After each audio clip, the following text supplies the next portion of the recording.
Hey, good morning, it's Owen Bigland. This is the Inside Edge video blog. It's mid-September. By popular demand, I thought I would give you a very early frontline view of what I'm seeing from the front lines in real estate right now that we're 6 weeks into the new foreign buyers tax. Now, if you go back to the blogs I was doing in early August, right after it was announced, I said we're going to need to wait at least until later in the fall or this winter to see what the direct impact of this tax is. It's just too early, and we're in a very slow season in real estate in August. But I thought I'd give you an update here, because if you go back to the blog back in early August, I was saying that the actual tax in itself, the 15% tax for foreign buyers, that in itself is going to have very little effect on the market, for the simple reason that it's only affecting, as far as we know now, 10% of the buyers, but let's say it's even 15 or 20, who knows when the new data comes out. 80 to 85% of the Chinese buyers now have got their citizenship, they've got a passport, or they've got their permanent resident status, so it's not affecting them. What I did say though last month is I said what it could have an effect is what I call that spook factor, where you drop a tax with no warning, no grandfathering of the deals that were already in place. That is the big unknown. That is something that could cause buyers to flee to the sidelines and freeze up the entire market. Now, I'll report from you here now, 6 weeks in, unfortunately some of the people that were on my video blog making comments here that this is going to be the big one and can't wait for the prices to immediately start to crash, you're not going to like what I have to say here. Now, as a listing specialist, 80% of my business is on the listing side. So as my business goes, so does the market. I've always got 3, 4, 5, 6 listings at any given time. Depending on the month and how busy I am, I'll work with 1 or maybe 2 buyers as well. So here's the frontline story here on what happened with my listings. And this is exactly how the market went. I listed a detached home in East Richmond 2 days before the announcement. Just under $2 million, sitting on 1.5 acres of land. Prime property. For the first 2 days, my phone rang off the hook as expected. It was a good property. I was fully expecting to get multiple offers on this property, and I was going to do holdbacks, meaning I was going to show the property for at least a week, week and a half, and then look at offers at the end of the following week. Well, it didn't work out that way. As soon as that announcement was made, my phone died. I was not getting any more calls on it. I had to check my phone to make sure I had it on ring and didn't have it on vibrate a few times. I also had 2 condo listings as well. One that I listed just prior to the announcement and one I listed in early August. Again, I had a little bit more call volume, had a few showings, ran a couple of open houses on those, had a good turnout, but no offers. Around the 15th of August, the clouds lifted.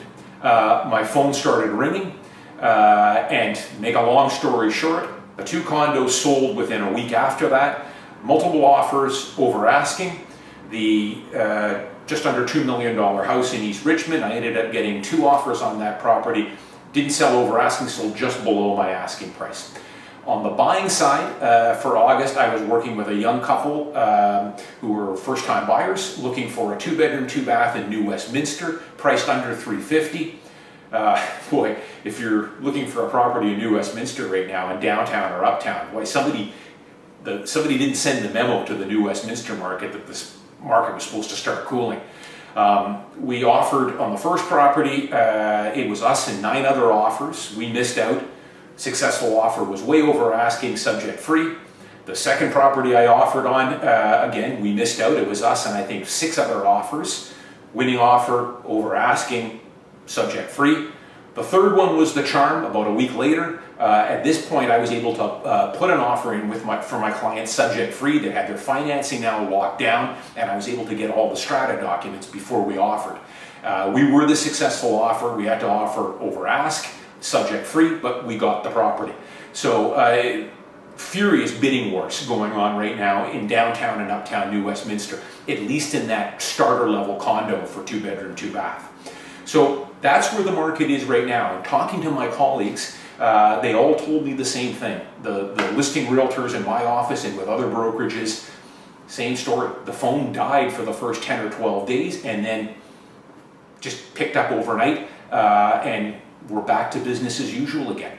So for the people that were expecting this tax to have a huge impact right away on the market, you're wrong. I've been saying all along here that there is a very easy way to predict what prices are going to do. If you go back to the blogs I was doing in 2012, there's a timeline here. You should really go back and educate yourself and watch some of my other blogs here.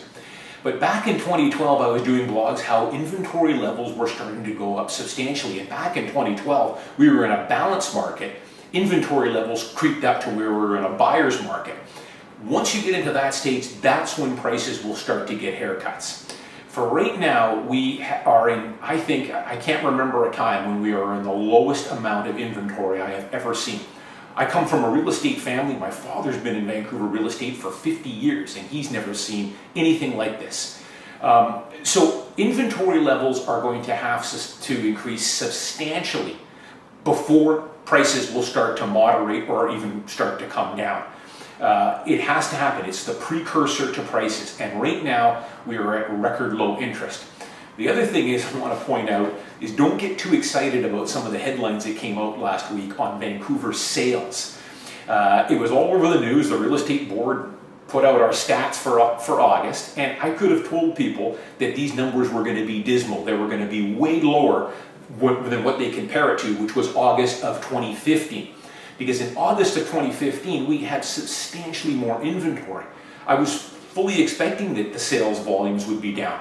And they were really down the first 2 weeks in August, but I can tell you they made up for it in the last 2 weeks in August. So it's too early again. Let's see what September, October, November stats come out at. But for right now, inventory is historically low.